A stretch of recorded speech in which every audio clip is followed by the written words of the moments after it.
Hey, all right. I finally got a signal. Hello, my name is Renee Rebar, if we haven't met yet, and I'm a sales strategist, speaker, and author.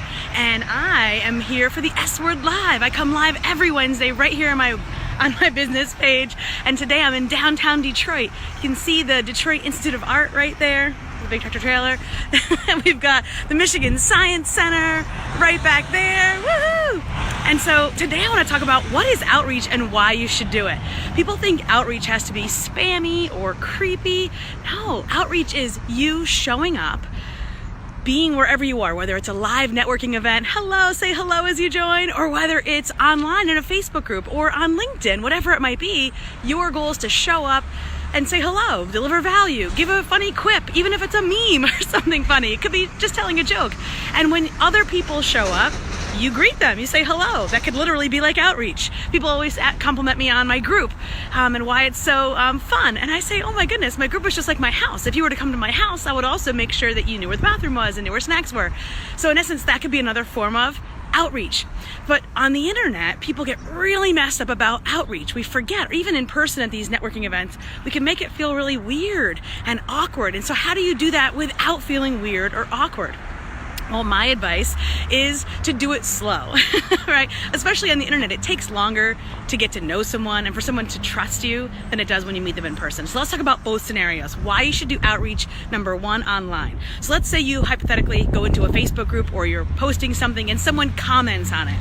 Wouldn't it be nice if you not only commented there in the thread, but then you Googled them and you found something nice to say about them as well? Like, hey, I just noticed that you also were on a podcast, or hey, you have a beautiful website. I really like that. Or hey, you live in Cleveland, so does my cousin.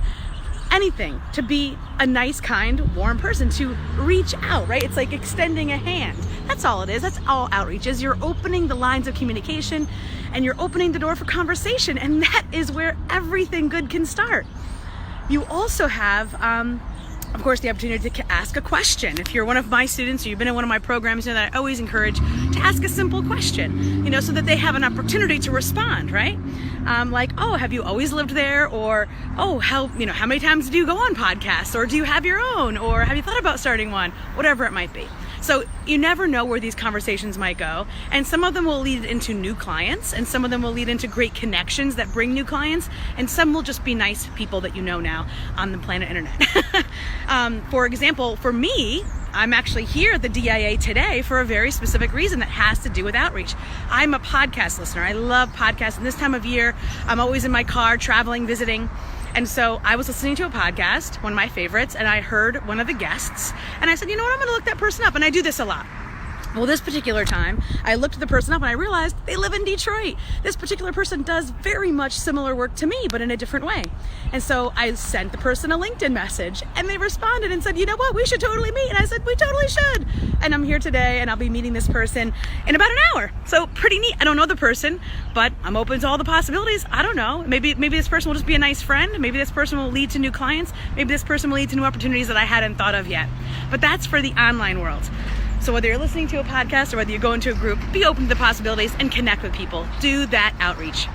Secondly, when you meet someone in person, let's say you go to a conference or just a local networking event, you don't have to have big conversations when you first meet. Just meet them. Just get to know them. Just be kind. Talk about their pets, their kids, the season, the weather. Yes, all the old adages, all the old normal stuff. Because that, my friend, is where the conversation starts. Then make a point to take their name or their card or connect on LinkedIn or connect on Facebook or connect on Instagram or connect on WhatsApp, wherever, and make a point to reach out. So listen, I loved talking with you at such and such event. I would love to have a quick coffee chat with you. 15 minutes where I get to know more about you and you get to know more about me because I was really interested, but we ran out of time, or it was distracting, or there was so much good program I didn't want to miss any of the presentations, but I really did like meeting you and I wanted to get to know you better. Again, open to all the possibilities. Without outreach, you're not building your business. You want a long-term, sustainable, platform, independent business? Outreach, my friend. Outreach. So that's what it is, and that's why it's important. I even gave you some ways how to do it. So I hope today, on this beautiful Wednesday, that you will take this S Word Live and run with it. Enjoy your day, my friends. Have a great day. Bye.